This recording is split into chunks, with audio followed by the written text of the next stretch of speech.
Hello and welcome to another exciting episode of Reboot It. Tonight we're joined by. Benny Carnes. What's up, Benny? Not much, man. So what's going on with SecureWV/HackerCon? What's the latest? It is a go. We Well, I would hope so.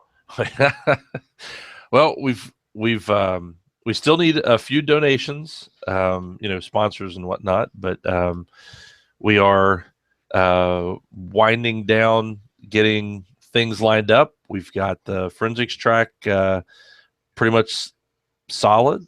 We've got the speaker track.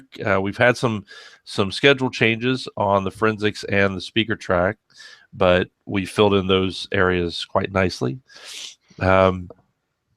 We are, excuse me, we have got the setup for the hacker karaoke is en route. Part of it is a thing called Carafun. That is an online karaoke machine type thing. I used to work with Kara.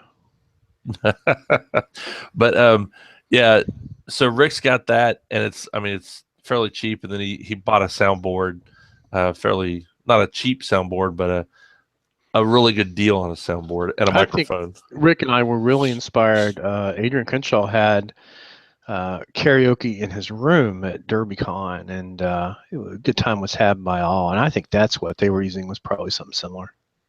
Yeah, from the pictures that I saw, he was playing it off of his computer, so I figure it was something similar to that. Yeah. But yeah, it was. We were looking at it last night, and I mean, most of the songs that we could come up with were already in there. And what he's doing is, so I put it out on Twitter.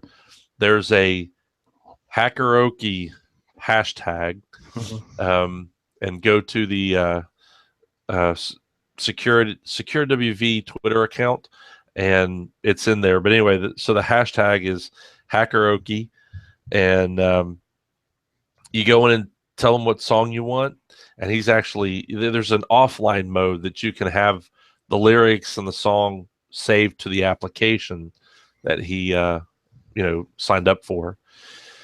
So we're going in and saving those as we come up with them, and basically you just go out to Twitter, and I think it's also in Facebook as well, and just tag it with the song that you would like to do, and we should have it ready and set up for you. We went a couple of weeks ago and just verified where people were going to go, what space was going to be for where we're going to set up the classes and the speaker track and how we're going to set up the rooms, and everything's the hotel's being fantastic as usual. They're bending over backwards for us, and it's just amazing to be able to deal with such a great group, because we've had different issues from other places in the past, and they're just like, hey, how about this? How much is it going to cost? We'll throw it in. And we're like, okay.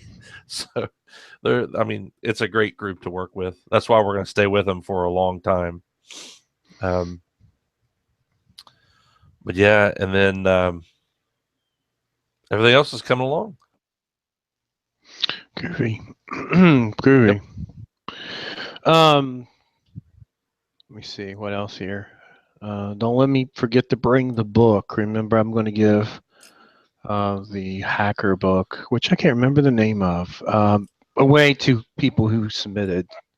I'm trying to read it from across the room without my right glasses. I don't know. Read the show notes. Yeah, I can't remember it either. I'm just not having a good day. My brain's fried. Your brain's frayed? My brain is frayed, and I have to give them midterm tomorrow. It's past midterms, but they've not had their midterm yet. Actually, I need to look at that. Anyway, I'm trying to do 15 things at one time here. So we got the update on HackerCon Secure WV. Yeah, I don't know if also I don't know if I mentioned it last time we talked, but we finally got the Hack 5. We've got a Wi-Fi Nano, and then we've got a Land Turtle, and we've got Rubber Ducky. those are up for prizes for the Capture the Flag game. So they're going to be, I've already received them. I mean, literally, I got them within a week after they, said yes, we're on the list. So, and we've got a couple of lockpick sets, I believe that South Ord, maybe Mm. mispronouncing that, is also giving as prizes, and they've already sent those in. And then we've got a couple other things we're trying to line up as well. Yeah, I'm going to donate my Wi-Fi Pineapple book to the cause. Cool. So, um, that's cool. So I think that we're up to date with that. The registration is still open. It's securewv.com. If you want to register, securewv.com/registration. If you want to sponsor, we'll still take your money. Securewv.com/sponsorship. And the CTF page, which is also in the show notes. If you want to play the CTF, you're going to have to do a little bit of homework. If you become prepared, you're going to do a lot better. So the Yeah. stories, go ahead. Oh yeah. No. Definitely. If you plan on doing that, plan on doing the CTF, be sure to check out the page, watch those movies, take some notes, and that will help you a lot in the long run. So, So the stories, actually, I think we're about 2 weeks behind on shows and stories. So I just left the ones in there because they are stories that resonate. So the first one well, is, we're go still ahead. seeing after effects of a couple of them. Right. So, Well, there's the PayPal two-factor bypass, which was you can read the actual um, blog post by a guy named Henry Hoggard. I'm mispronouncing him anyway. So basically, what it does is that the proof of concept sends you a text message, and then you can enter any security question that you want to. And then you can use a proxy to remove security question 0 and security question 1.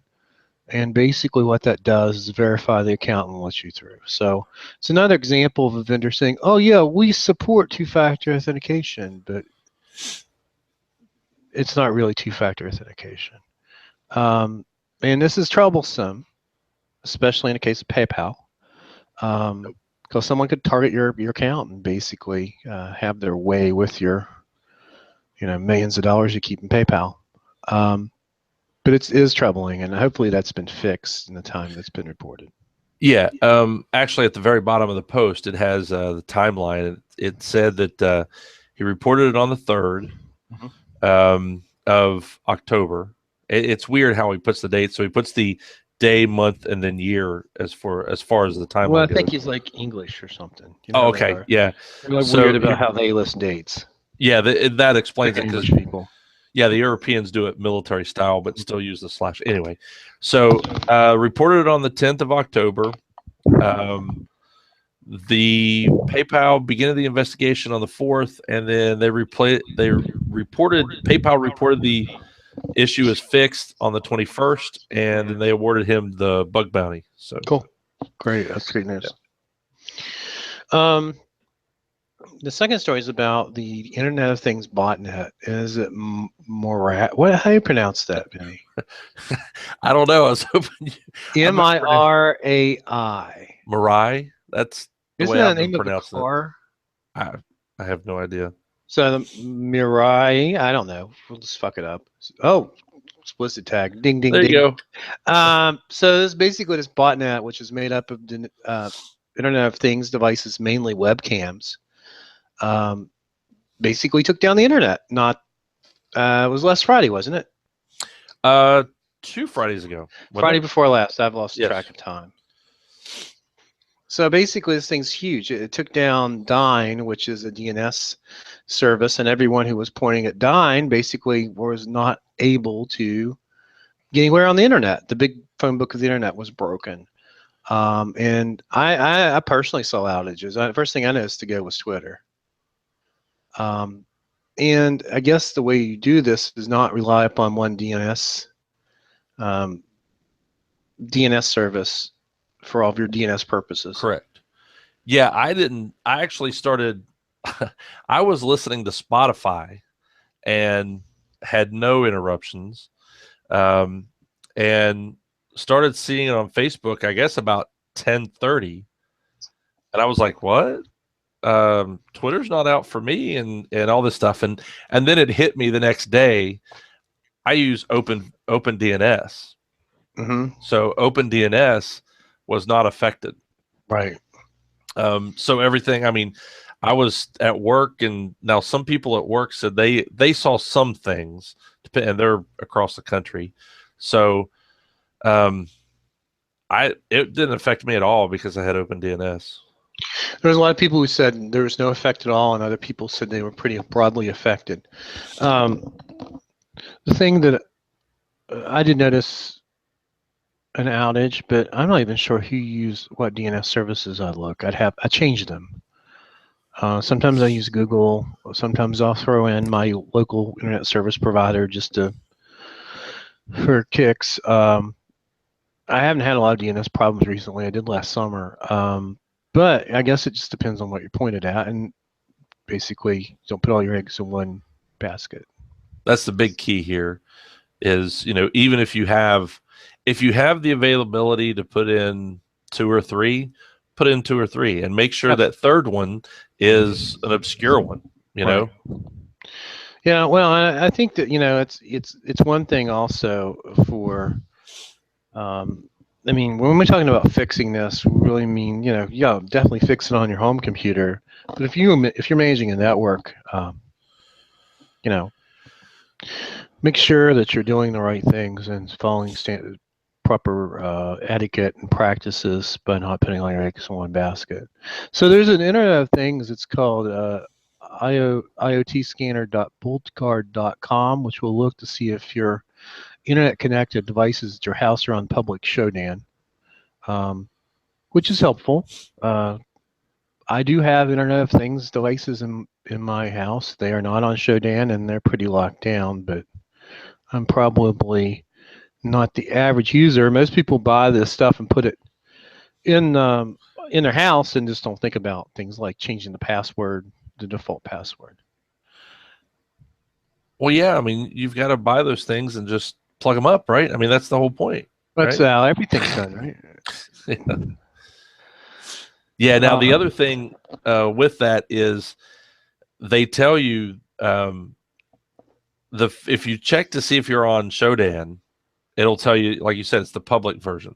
mhm, If you do the deep scan, mhm, they do warn you that that stuff will actually get reported to Shodan. right. Yeah, that's a So problem yeah, I mean, what'll for some happen? people. Well, Anyway. yeah, I mean, if you're not on there at one point, you may be. No, I'm just kidding. Yeah, but Um, that was a pretty nice little thing. Now, the question I have is how do what is it used to go in? And I didn't look at it, but what is it used to look for it? Your IP, like your public IP? it's basically just look at your public IP and just see if Shodan scanned your public IP before and found open ports. Okay, So that's if what I you're thought it properly had. doing So natting and you probably have proper firewalls and you're doing all the things that you're supposed to be doing, it shouldn't be a problem. yeah, But once again, the Chinese maker of some of those cameras that were used in this botnet actually recalled them. It's yeah, sort of like closing the door after the horse gets out of the barn, right? yep, It's not, I don't know that's going to do anything. And what it boils down to is the people need to be educated. They need to secure their stuff. It is hard to build a device that is going to be deployed, especially by mere humans, normies on their network, without making it really easy. So, I'm not sure what the answer to that is. Well, I think you're right. Education is the biggest. That's why people need to come to Security V. Yeah, and that's Shameless and plug. Sorry. You need to come to Secure WV, securewv.com. Exactly. And Brought now, to you by. word from our sponsors. Um, No, this but yeah, I has, mean, go that's ahead. the biggest thing is, it's that. And, you know, when people go, oh, but it's in the cloud, I've got everything in the cloud. Yeah. But do you realize that that's just someone else's computer? That's Right. not just fairyland. Yeah. So, We do a lot of pushing things off. And basically, we do this with vendors a lot, especially security vendors. So, well, I've got a security operations center. I've got this vendor watching my back, but ask Target how that worked out for them. yeah. So, whenever you do that, you're going to have to make sure that your partners, your business partners, your security partners, the people who are doing your work has got your best interest in mind, that they're following their proper procedures as well. And that's also true with cloud services. There are cloud services that are secure and cloud services that are compliant with HIPAA and other federal regulations or just industry regulations that exist. It's just a matter of vetting them properly. But yeah, you just can't push things off on somebody else's plate and say it's taken care of because basically I outsourced it.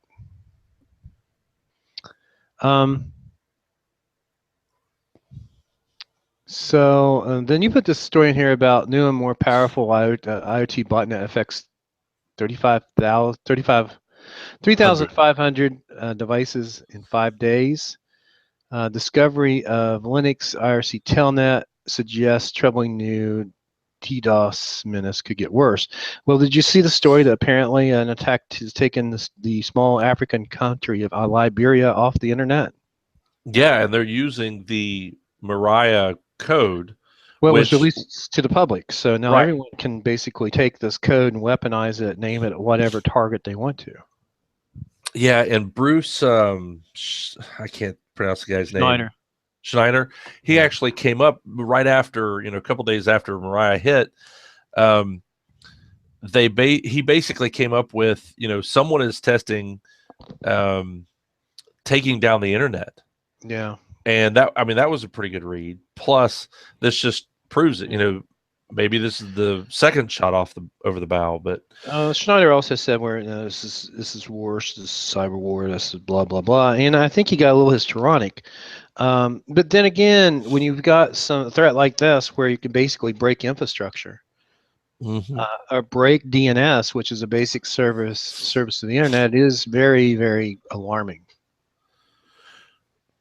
Yeah, and basically it goes back to you just have to figure out how to bypass. I think Dave put out something, which makes sense. Go if you already know the IP address of the service that you're trying to go to, you can just put that in your host file. But anyway, Just go ahead and put every all the yeah, places you serve to in your host file, right? just make your own DNS. I mean, come on, Where's my host file on my Mac? on your Mac. I Yeah, have no idea. Oh, it'd probably be under I'm teasing. Etsy. Teasing. Teasing. There's actually a and I need to find this There because is, under Etsy, there, you can, yeah. yeah, but there's It's in there. there's actually a program or not a program, but a group out there that they basically have targeted a lot of malicious IPs. And what you do is you can go out to their site and download like the latest host file configuration from them, and you just add that information into your host file. Yeah. So now you're being protected on, even if you do Yeah. get owned, it won't go back, and it may or may not go back and hit the, CNC. I think that's great as long as you properly vet it. Exactly. Yeah. It's almost like whitelisting for the internet.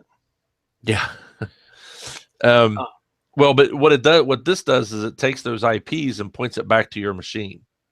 It doesn't like move it out, but I mean, essentially, these are IPs where they see traffic coming from, Russia or whatever, where they're well, I seeing used to malicious fix that IPs. problem in my environments by if we didn't do business in that country, which was most of the countries in the world, we just didn't allow them to touch our network. Yeah. But that you can't do that if you're in a multinational corporation, or if you're, somebody that has a lot of overseas business partners. That sort of entirely changes the equation. But yeah, when I worked Yep. small, medium-sized companies locally, the first thing we did was just block all the foreign IP addresses, sort of like Yep. building a wall, Build the wall. making the information security great again. Um, but basically, that's the idea is that you just don't let them touch your network, right? If your Yep. you bad actors are coming from overseas IP addresses, just don't talk to country IP blocks. And it's pretty easy to do in a lot of the appliances. I know that the appliances that I worked with, and I can't remember specifically, I'm not going to mention any vendor names anyway. Basically, you could go through a list of countries and click a checkbox. Yeah, And then and if you had to whitelist it, you went back into the config and unchecked the the box, and it was never really hard to administer. So sometimes you would have people who were overseas; they'd gone to Lebanon on vacation, or their daughter was in Italy, so therefore they had to do some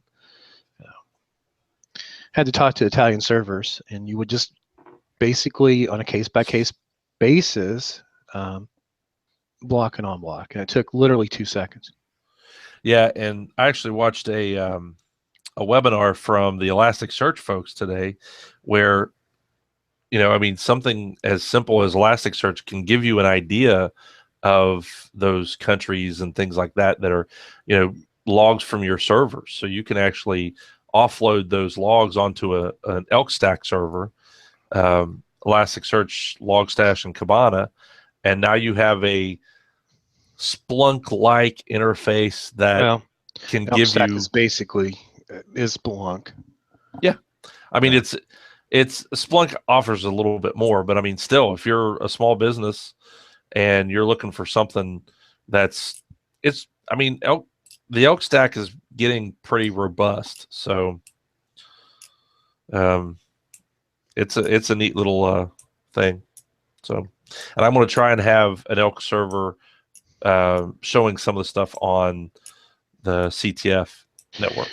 I need to look at the schedule because there was someone that told me today that they were speaking, and I didn't remember seeing them on the schedule. Okay, there it is.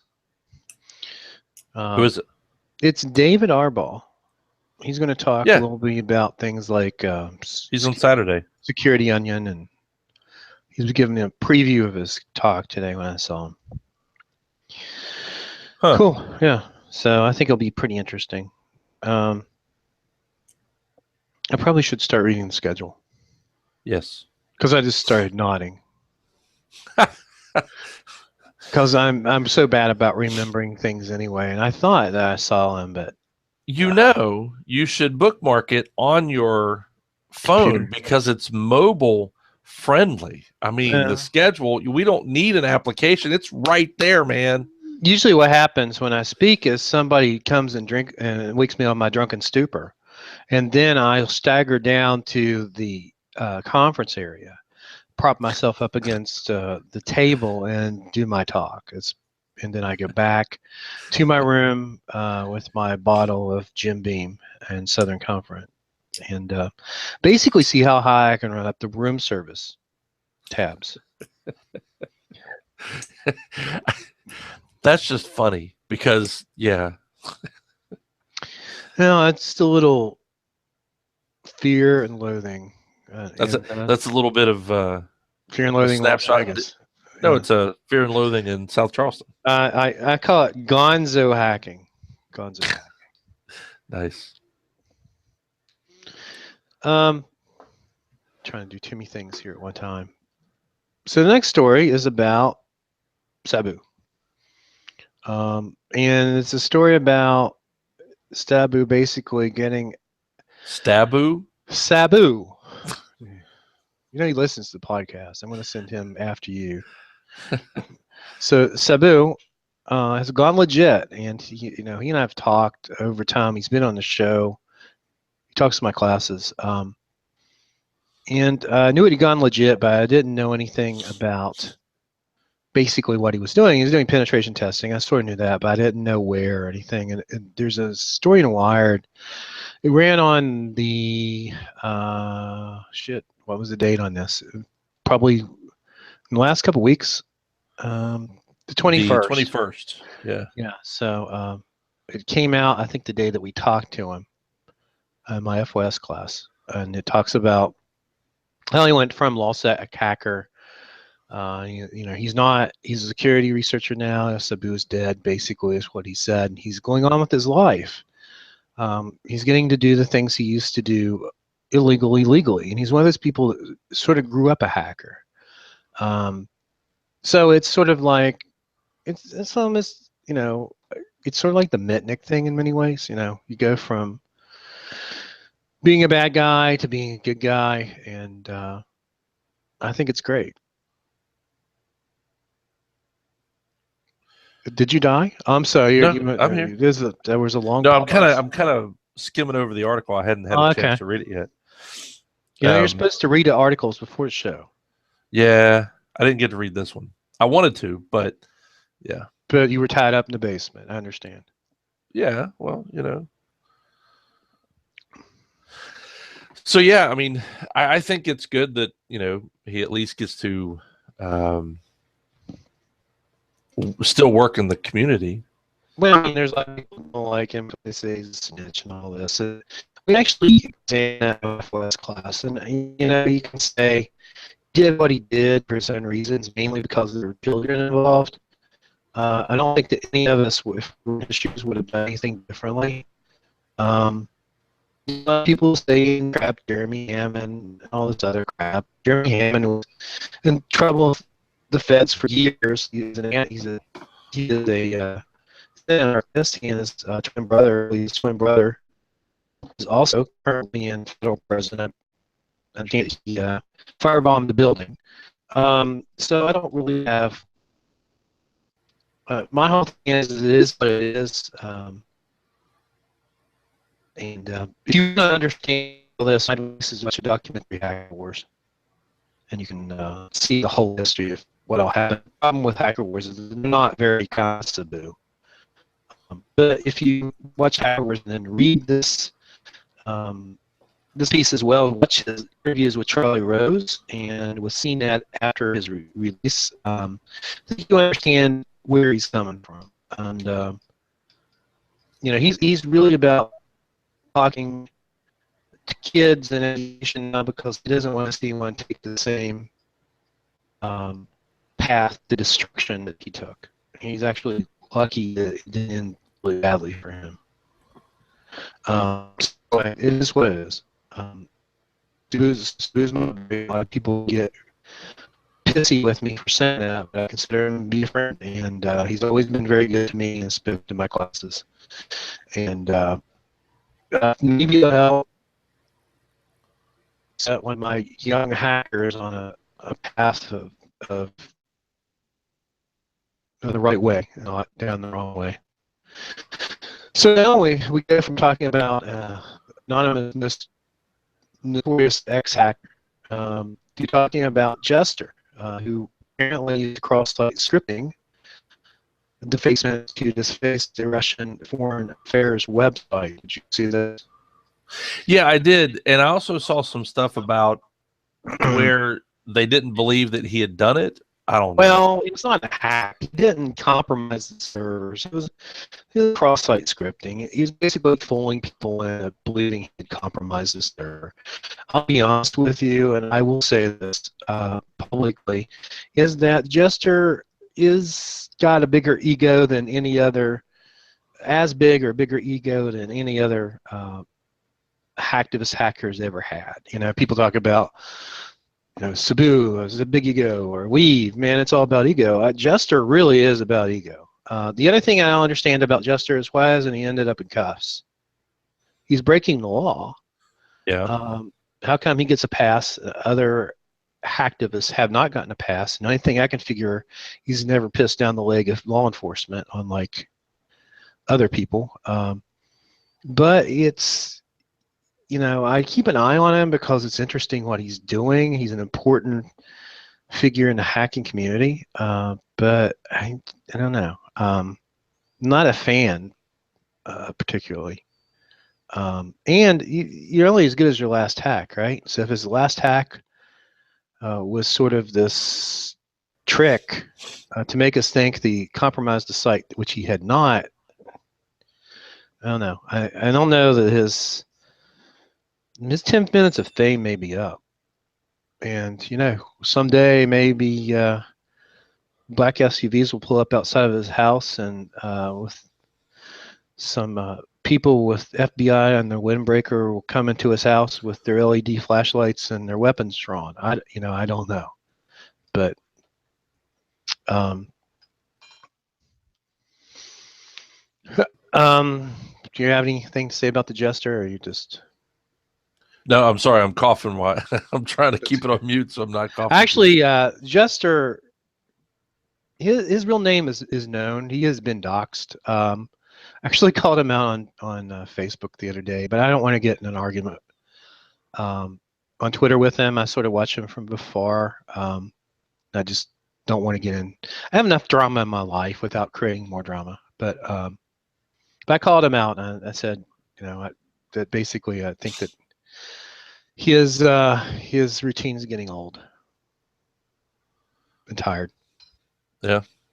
And the next story is the anonymous claims it took down the Ecuadorian government webmail after embassy banned Assange from the internet. So basically, the Ecuadorian embassy, where Julian Assange, the WikiLeaks guy, has been living under political asylum in London now for years. They just turned his internet off, and what happened then was that his dead man switch activated and started dumping hashes to his insurance files. Um, is What's going on here? I mean, is the question? The question is did the after the DNC hack, which happened, and then WikiLeaks was leaking all this email allegedly from the Clinton campaign and the John Podesta emails, was force, but were they persuaded by the U.S. government or somebody aligned with the U.S. government to turn off Assange's turn off Assange's internet? Yeah, that's the latest conspiracy theory, if you will. Um, I read something that said that the State Department was working with somebody to get that, um, you know, shut down. I don't know if that's true or not, but Well, it's an interesting thing to watch, especially when you teach a class in cyber warfare, which I do. So it's kind of hard to keep up with all the things that are happening right now, especially in this election season. Um, and WikiLeaks has suddenly become a major player in our political campaign. The whole thing about it is that yeah, they say they're exposing corruption and fraud, but do they really want Donald Trump to be president of the United States? I don't know. It's weird. I'm not sure that's it. I just think that who knows? I mean, where do they get the information? Because another article I saw the other day said that the information is coming from someone in Washington. Who that is, they wouldn't say, of course. It was more of a that was about the entire part of the article. One of those that didn't really tell you anything, and Well, repeated we're itself involved quite in often. information warfare here. I mean, people are planning stories. It appears to come from uh, Guccifer 2.0, which appears to be perhaps a hacker within the Russian government or under the influence of the Russian government. Guccifer is breaking in and stealing this stuff, and then allegedly, and then giving it to WikiLeaks. And WikiLeaks are Yep. publishing. So, and once again, we're seeing this possible Russian link to possibly try to influence our election. The other thing is that maybe the idea is just uh, to give people the idea that the election is rigged, so they don't trust the electoral system. I mean, it's all classic information warfare stuff. Yeah, and I mean, things that you have to look at is, how many elections have we interfered with the United States? Easy now. You're starting to sound like an activist. No, I'm just, that's just some of the good points that people have been talking about on the interwebs. How much stuff have we interfered with? I'm not saying that it is Russia or that what they're doing is right. It's just that the thing that drives me nuts is how many times do you see, oh, WikiLeaks is going to put out, oh, what they just put out is really bad. Oh, they're going to do it tomorrow, and it never Yeah. appears. Yeah. I think it's a lot of people wishing and hoping at this stage, Well, and I I found a mean now thread. the stuff's coming out, so It was a thread on 4chan, on politics on 4chan, that was brought to my attention. I read today, where basically there's all kinds of this allegations flying back and forth about what the FBI does or does not know about the Clinton Foundation, and Bill Clinton possibly being wrapped up in some sort of, underage sex ring. It's how much is planted, how much is true, and there are people on the right saying now that this information coming about these new emails that the FBI seems to be concerned about is being leaked through the FBI itself, and they're going around justice because they don't trust the Justice Department, and the whole thing's just a mess. I guess the other thing is that people say, well, at least after Tuesday, we won't have to worry about it anymore. I don't think that any of this will end after Tuesday. I don't think it will either, because if it, well, I mean, the way I look at it is, if Trump wins, then Clinton's going to complain and all that stuff. If Clinton wins, then Trump's going to complain. And then, how much more is going to Well, come out you on want to either party? complain? They're going to file. Huh? Trump's talking about filing lawsuits. Well, and that's the other thing. Remember what happened with Bush and Al Gore? Right. How much, Those, how long did that last? It was what? about the hanging chads and all the Oh other my gosh, craziness. yes. The other thing is that I don't know that people understand this, but we don't elect the president. There's this thing called the Electoral College. Yep. We get really wrapped up in politics and the popular vote, but in the end, it's the Electoral College that actually elects the president. Yeah. And the way I So, understand it is they can really go on who they choose. well, in the end, they have no duty to be bound by the votes of each Right. state. It's never, I don't think they've ever deviated. There's been a few cases where there's been ties in the Electoral College, but I don't think that, I don't want to add to the conspiracy theory, but I just think it's not funny, but it's just, I don't know, ironic perhaps, that people are like really wrapped up in elections. And if you look at our system, it's not exactly a democracy, popular vote.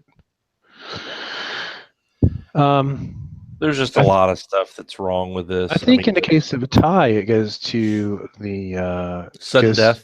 They yeah. throw out weapons, and I think it goes into extra innings. yes, that's what it is. Um, no, in we the case of actually have to do that. They go for another couple of months of TV smear ads, and we do it all again. a tie, I believe it goes to the House of Representatives, and it's been a long time ago since I got my political science degree, so you might want to look that up. We have this thing called Google. I'm Yeah, not using it. If you really want to know, you look it up. can. Well, the Queen actually is jumping in on it and saying that if we want, we can just go back to British rule. I saw that, and I'm like, really? Well, This? in Europe, in England, they have these elections that last basically a long weekend, and it's over. Yeah, Our election season here is bad as the Christmas season.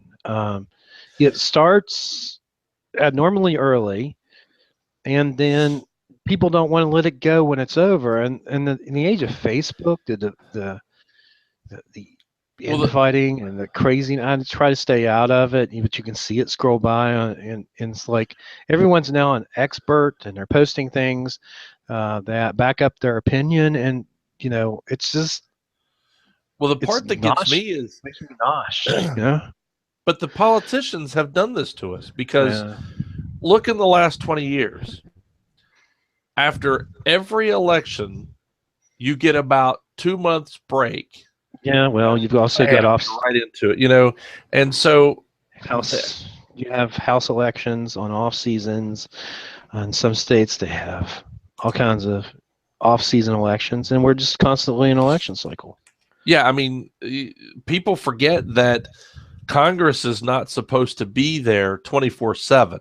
Well, They're not supposed to live in. They're not even supposed to own a house in Washington.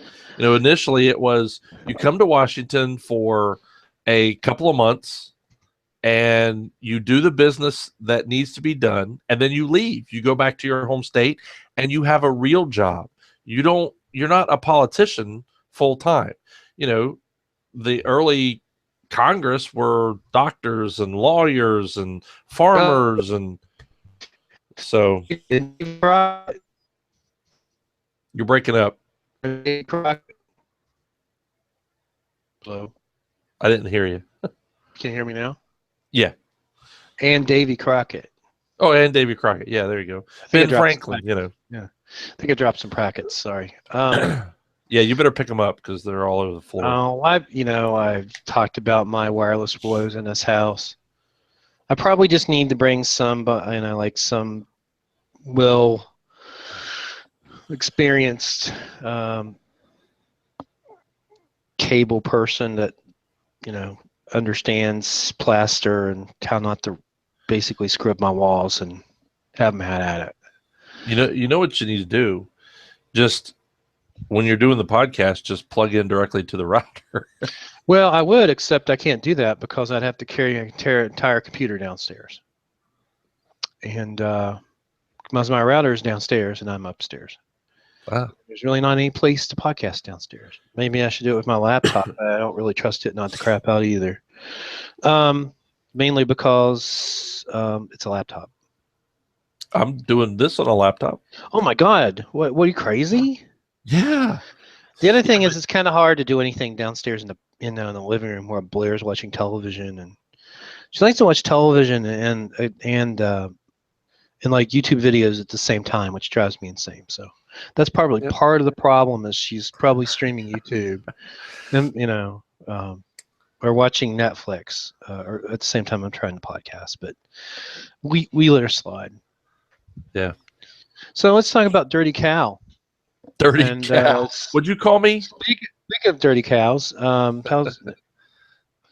so can you tell us a little bit about Dirty Cow and what it is and why No. we should? Okay. Yeah. Well, No. So good night, okay. everybody. So basically, dirty cow in the grand scheme of things is a way of having if you have local access to a machine, you can do a race condition on how copy on write, which is the cow part, is how it has something to do with kernel modules and how it writes to those modules. And basically, you set up a race condition in that, and it basically just craps out, and you can get privilege escalation from that. And in the show notes, there's actually better people who know how to explain it. The first one I found is a live overflow, and I don't know where I found this, but this guy explains it pretty well. And he also, I've seen a couple of his other videos on YouTube. He kind of goes through it and explains it, which I like. But basically, within a couple of days, um, I want to say like later that day, my my laptop was updated. Now I think Red Hat came out the next day or the day after. Um, but there's also a the Red Hat security notice, which gives you the CVE, but that's not the only Linux distribution that's affected by it. Evidently, everything is affected by it.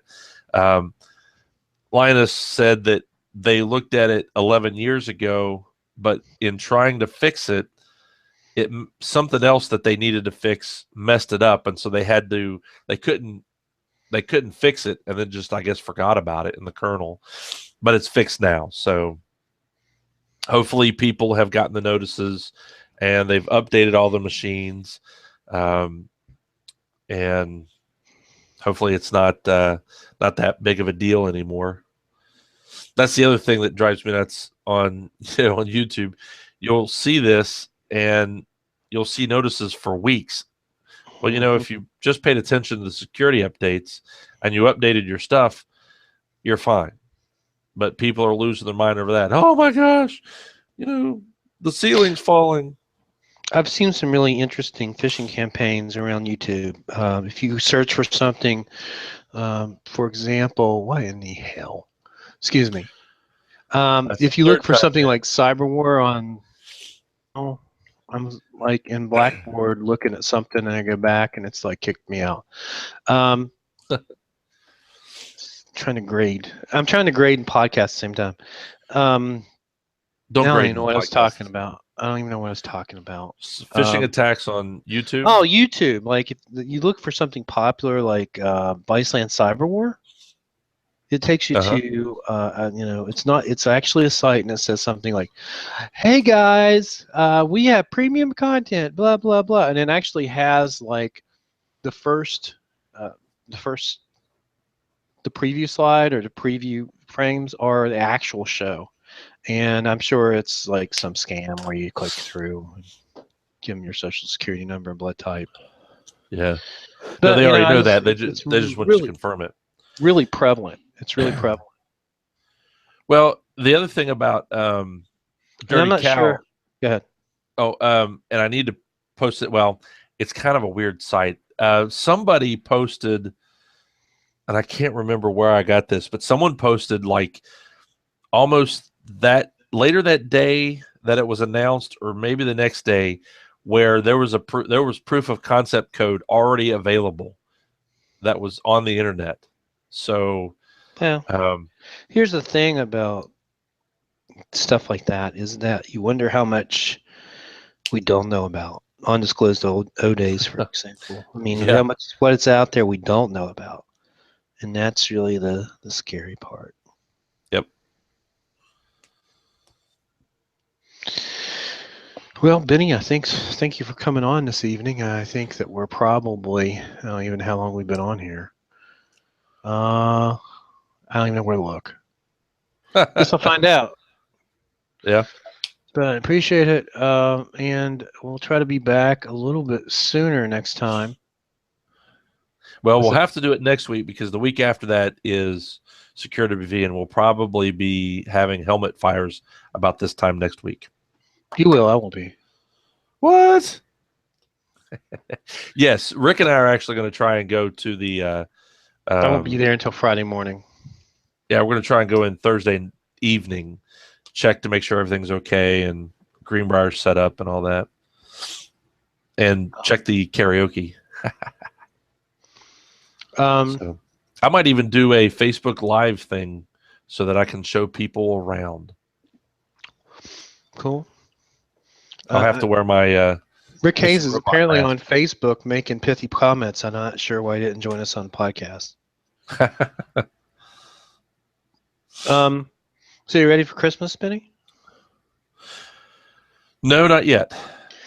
Did you see that the First Lady of West Virginia has already unveiled the official Christmas ornament of this year, and a Really? local school, I think it was Horseman, and or as we used to call it, Horseman. It's actually just a man who also is a horse. Um, Horseman was singing Christmas carols at the Culture Center on the 1st of November, and I'm like, really, people? You've got to be kidding me.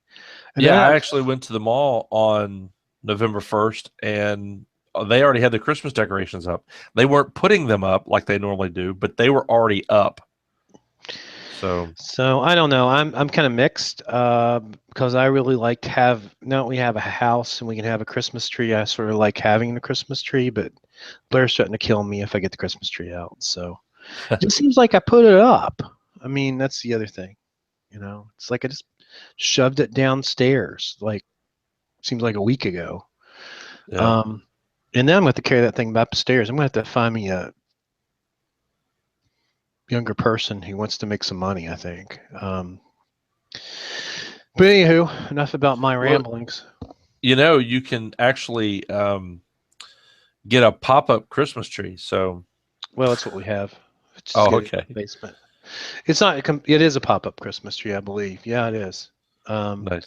Yeah, I mean, my mother goes through the same thing. As you get older and you're not as physically able to carry things up and down stairs, so I don't even think she's thought about Christmas. But my niece, who lives with her, always wants to put up the Christmas tree like now, and I'm sure that Yeah, that's an ongoing fight right now at their house. So. yeah. We do it Thanksgiving weekend. Yeah, that's what we're going to do too. Blair's going out of town, so I told her I'd wait for her to come back because I can put it up, but I'm sure everything I do will not be up to her standard. So I need to get some more ornaments and get some more Marshall ornaments. You go down to Old Main Emporium and see what You gonna wear Marshall your ornaments. you gonna wear Where your pajama pants? those are not pajama pants; they're called go to hell pants. I Come usually on. wear them on Fridays of game days, and Marshall plays football tomorrow. We're recording this on Thursday night. I don't know if I'll get it out tonight or not. I hope so. I usually wear them on Fridays, but I may have to give them a couple weeks pass until the next home game. Yeah, The big news for the next home game is we're having the Anheuser-Busch. Um, what's those big ass horses? The Clydesdales. Clydesdales are coming. Oh, nice. Yeah, so I'm gonna try to go. We don't have a lot of excitement here in Huntington. The other thing for people who listen to podcasts, there's a handful of local podcasts. There's sort of like a podcast network which originates out of Huntington. It's the McElroy brothers. Justin McElroy does a podcast with his wife Sydney, who's a doctor. It's called Sawbones. He also has another podcast with his brothers called My Brother and Me, which has been picked up as a TV show on CISO, which is the NBC online streaming channel. And if you're interested in podcasts, comedy podcasts specifically, go ahead and check them out. And I'm not getting paid for this, but they are good and very funny. What? Now, that brings up another point. Yeah. We one of the things that we've talked about is, and we did this a couple of years ago for HackerCon. If somebody is interested and would like to do press related things at HackerCon, we will be offering a. Huh? We already have at least one person who's took us Okay. up. Well, we're going to be offering press badges this year, so they will have to, of course, they will have to print what we give them. I mean, Yeah. Here's your press release. We'll see you later. Thanks for coming. here's your press releases and the times that you need to put them out and who you need to Here's the picture. contact, Yeah. and here's your badge. No, but Well, yeah, I we're mean, gonna. Matt Perry, we need to talk to him because he's got press people that he knows well. Yes, and he's trying to get a couple of them in for to talk to Dave on Friday. So I think he's focusing mainly. I don't know, maybe not. One of the things I offered Bill Lynch, who writes for the Charleston Gazette Mail, is doing these series called 30 Days of something. So he became, for one of his 30-day series, he became vegan. And after that, he did a triathlon, and I believe he also either rappelled or parachuted off the New River Gorge Bridge. So I'm trying to get him to do 30. probably parachuted. No, I think That would be a very long I can't repel. remember. He did something like that. I think anyway. I need to pay more attention. So look it up. It's online. But I'm trying to get him to do 30 days of being a hacker. Nice. but I don't know. He says he's interested, but I don't think it'll be this month. So I'd like to get him there as well. So I don't know, and I think we're gonna have a big turnout this year. I think we're gonna have maybe one of the biggest hacker cons ever. I'm Yes, sorry, Secure because WV. no, it's both. I know. Yeah, I spent all last year at day this time, talking to like suit people and calling it Secure WV, and I come home and get on the podcast, and suddenly it's HackerCon again, right? well, it anyway. Um, so last year at this time, I was really close to pulling the plug, and we had maybe 18 people. And this is, I mean, we're what, 2.5 weeks out. We had 18 people last year. This year we have 40. I think we've showed up last night. 41 people already registered. Now these are pre-registrations because Yeah. people will come in and register the day of. It's happened since HackerCon one. I mean, Oh yeah, HackerCon we one had. we had like 60 pre-registrations, but by the time people came in and registered the day of, we had quite the turnout. Yeah, we're. I mean, we will probably top 80 people just attendees. Well, probably And more than that. I'm thinking. well, yeah, I mean, I'm just Once you saying start as a adding, low ball. yeah, well, once you start adding the people who are there who are speakers, which we don't really count as to attendees, and you know, the speaker is a big part of it, staff. So when you're Well, that's talking what I'm to saying. 80 attendees, and now when you talk you're. potential sponsors, I don't know that we always count those people, but those people buy products too. Oh So, no, I always I break it out of as this is how many attendees we have, and this is how many speakers we roughly have. mhm. And last year and this year, of course, since we've had the classes, um, we have more than just speakers. And this year, we're recording all 3 tracks, as well as having a live session. So the speakers track will be have a live feed just like we did last year. I know a couple of people that watched it live from outside of the state. Um, so we'll be putting that out on our Facebook and Twitter accounts If we can as get it up well. and running, that's the other thing. Well, Suddenlink they've already offered the same speed that we had last year, and it worked out well last year. And they came in early. Normally we get them last minute, but this year we talked to them about, man, I guess about 2 weeks ago, and they've already said yay, and they will be turning on the circuit on the 15th, and we will be there testing it. And the hotel staff, basically, it's going to be a direct connect just for us. So we won't be on the hotel Wi-Fi. We won't be on hotel network. So we're not going to bother them at all. And this will just be our conference, and Suddenlink's done this for us for several years. So, Well, Benny, thanks for coming on the show. I need to get off here, and we'll talk to everybody later. okay, Good night. talk to Good you later. night.